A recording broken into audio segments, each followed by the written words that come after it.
Welcome back to Beyond the Gates Chronicles, where love, power, and betrayal collide in the most unexpected ways. Today, we dive into one of the most heartbreaking storylines yet, the unraveling of Naomi and Jacob's marriage. Once the picture of stability and ambition, their relationship now stands at a dangerous crossroads, torn apart by three haunting words: to have children. What began as a modern, logical agreement between two driven souls has spiraled into a war of emotions, secrets, and irreversible mistakes. As Naomi signs a new contract forbidding motherhood, and Jacob clings to his family's legacy, the tension between them threatens to destroy everything they built. But when suspicion, loneliness, and one reckless night push Jacob beyond the point of no return, both will discover that love can turn into the most painful weapon of all. Stay with us, because this story will take you inside the minds of two people who thought they could control love until love decided to destroy them instead. Before the walls of their marriage began to tremble, Naomi and Jacob had built an image of perfection that fooled everyone, even themselves. They had once shared a vision of a modern partnership: love without pressure, success without sacrifice. Naomi, determined and composed, had risen quickly through the corporate ranks, carving her reputation as a woman who would never let sentiment interfere with ambition. Jacob, steady and pragmatic, had long carried the unspoken burden of legacy. His family, bound by old traditions and unyielding expectations, believed that true success could not exist without heirs to inherit it. For years, they maintained balance through quiet compromise, each pretending the other's needs could remain suspended in time. They signed a marriage contract, a gesture of equality, or so it seemed. It promised companionship without the obligation of children, a commitment rooted in logic rather than emotion. But the ink that sealed it also buried an unseen seed of resentment. Jacob saw it as temporary, Naomi saw it as liberation. Neither realized it would one day become the very crack that split their foundation. The beginning of the end came not with an argument but with an opportunity. Naomi's new job contract, her ticket to power, carried a clause forbidding pregnancy for 18 months. To her, it was a small price to pay for the recognition she had chased her entire life. To Jacob, it was a betrayal disguised as professionalism.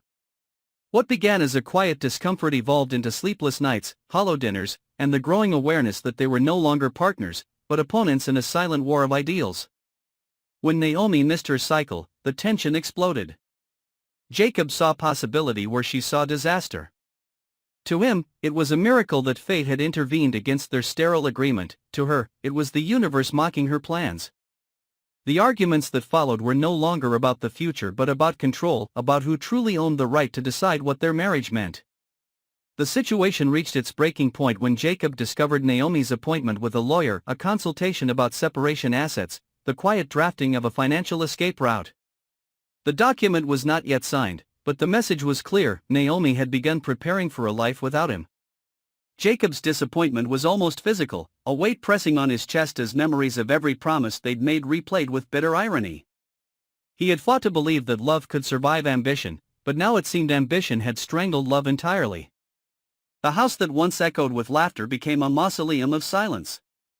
Naomi buried herself in work, clutching her professional achievements as armor, while Jacob retreated into the late-night company of whiskey and memories.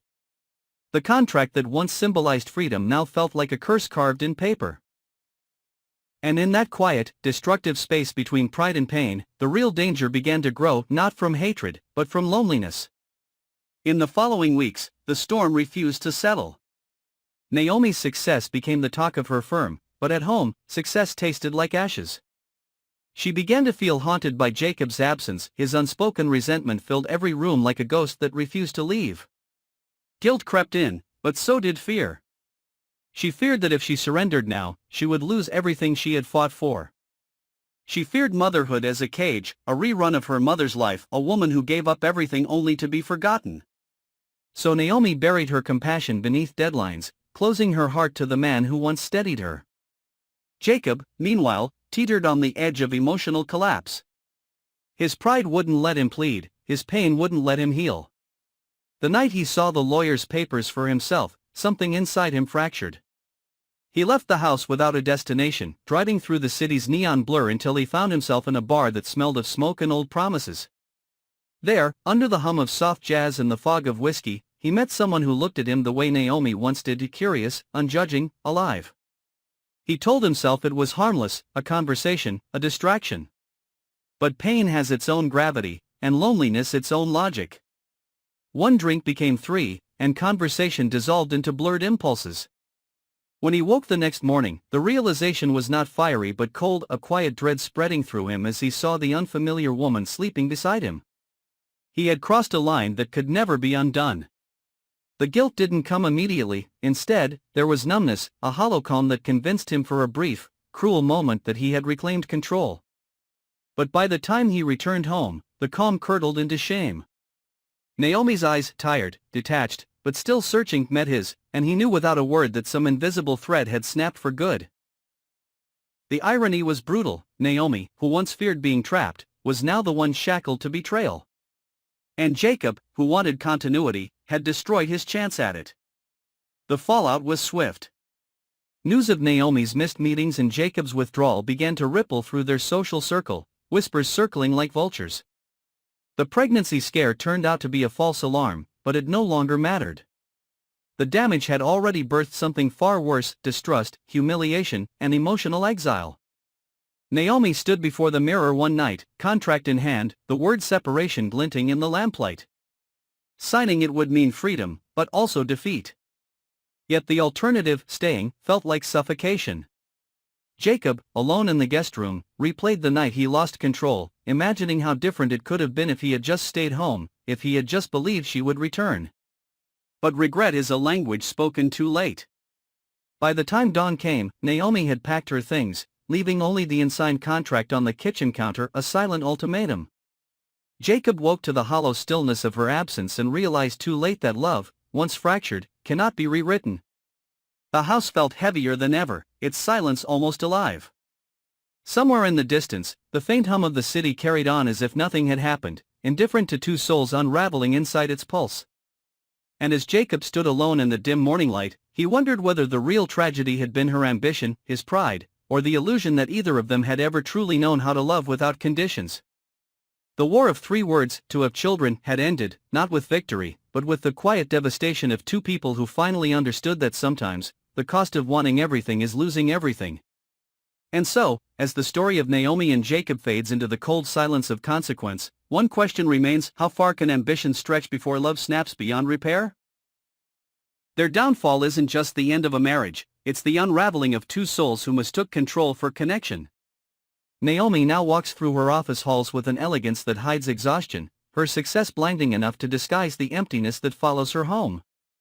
Jacob drifts through nights that blur together, replaying moments he wishes he could rewrite, haunted by the touch of someone who was never supposed to matter. The promise of their future has become a battlefield of memories, contracts unsigned, words unsaid, and choices that cannot be undone. The life they once built on logic now lies in ruins because neither realized that logic can't hold back the human heart when it decides to break. But perhaps the cruelest part is that both are still waiting for something: a sign, a call, a chance to fix what's already turned to dust. As the world around them keeps moving, Naomi must choose between rebuilding her empire or admitting that victory means nothing without peace. Jacob, meanwhile, faces the slow realization that forgiveness may never come, not from her, not from himself. And somewhere, in the quiet of an empty apartment, a single document still sits on the table: their separation contract, waiting for the final signature that will make the end official. Whether it's signed tomorrow, next week, or never at all, one truth is clear: some stories don't end with closure, only consequences. And when love turns into a war of pride, there are no survivors, only lessons written in regret.